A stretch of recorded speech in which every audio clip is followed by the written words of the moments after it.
mengapa nabi-nabi banyak muncul dari Timur Tengah? Sebuah telah historis, teologis, dan budaya.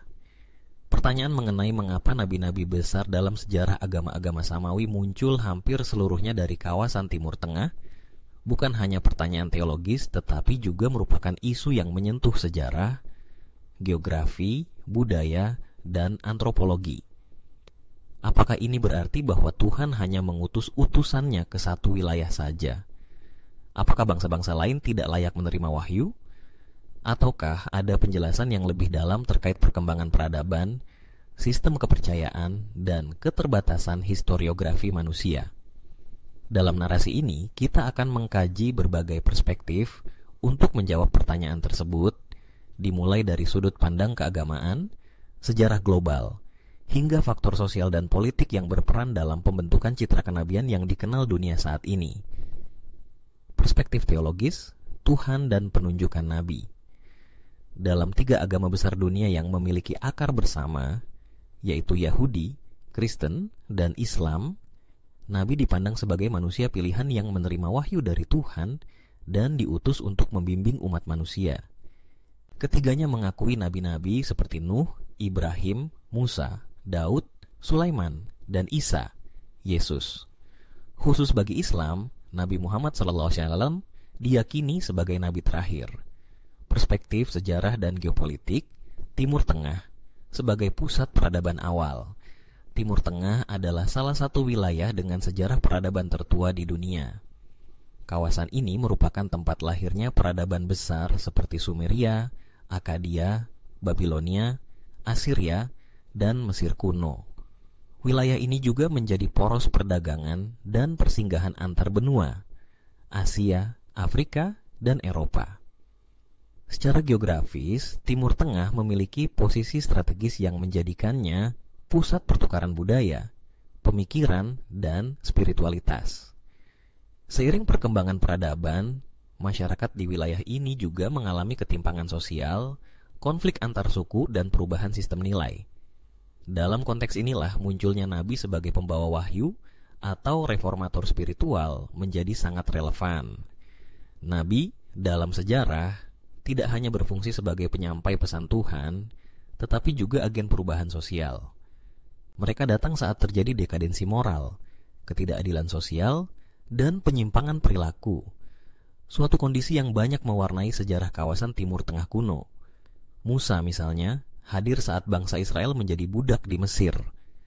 Muhammad datang ketika Jazirah Arab berada dalam zaman jahiliyah, di mana praktik perbudakan, perang suku, dan penyembahan berhala merajalela.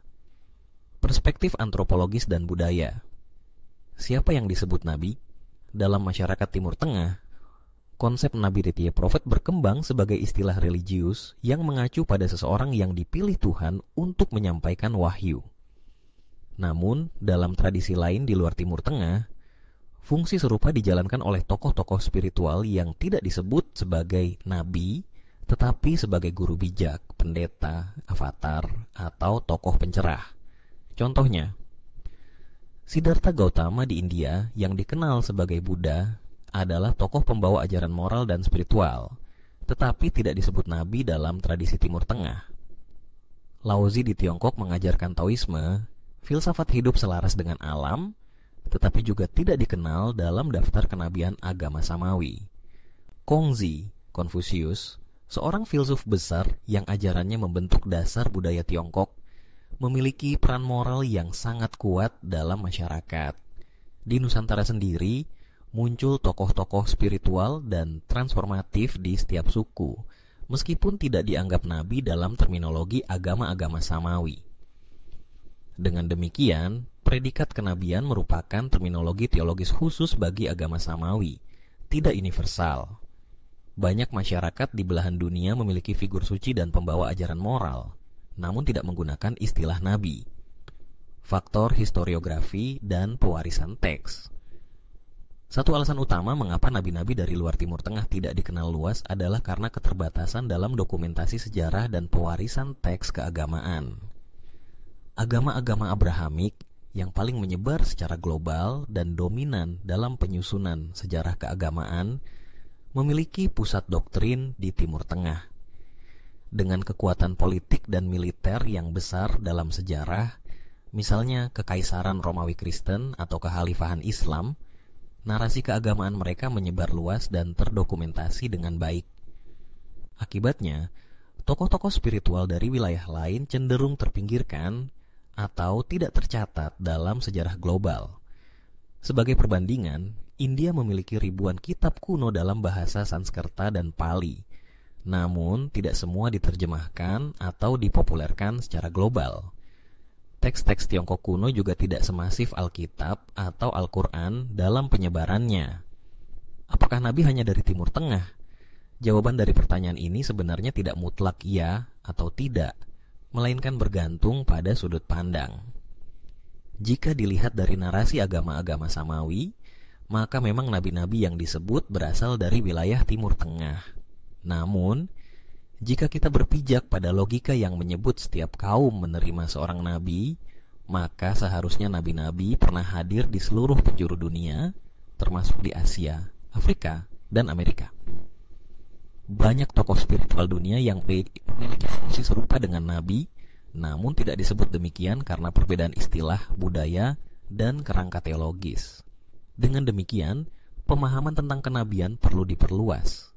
Bukan hanya berdasarkan geografi atau silsilah semata, tetapi juga melihat fungsi sosial, moral, dan spiritual dari tokoh tersebut dalam masyarakatnya.